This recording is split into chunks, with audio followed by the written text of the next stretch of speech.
Saka alam yung tindahan nila. Kasi yung isa si Wera, Oh, nasan si Myra? hindi na pupunta. Ba't hindi siya nagpupunta? Ayun, busy sila sa pamilya nila. Oh, hindi ka ba nalulungkot? At ako malulog, ako mapunta ako sa kanila.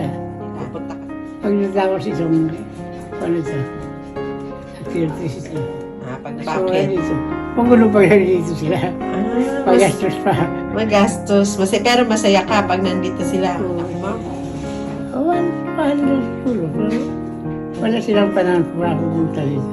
Wala silang panahon pumunta sa'yo. Yeah. Busy sila sa pamilya nila. Aisa.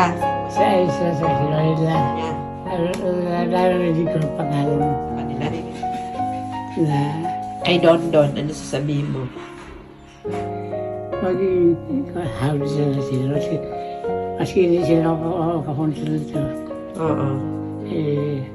I-enjoy nila ang Kahit hindi makapunta, iigihin na lang nila yung buhay nila. Mm.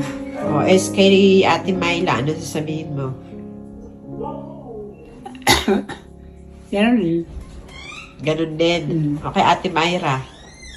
Ganon din. Si Ate Day.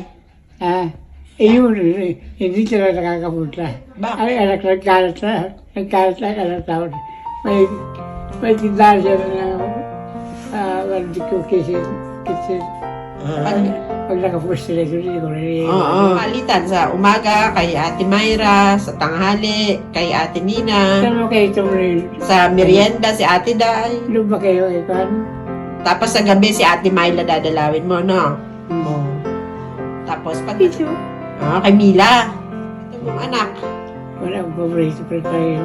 Pare-pare yung birthday mo. Sana mabababuhay ko. Sana umababa ka sa mesa. Para maiba naman yung ano mo, yung... Asa sa ito. Ha? Hindi wala. Sana ka lang ako. Pili ka naman mo sana. Hindi lang mo sila. O sige nga, tayo ka. Palakarin kita, ha?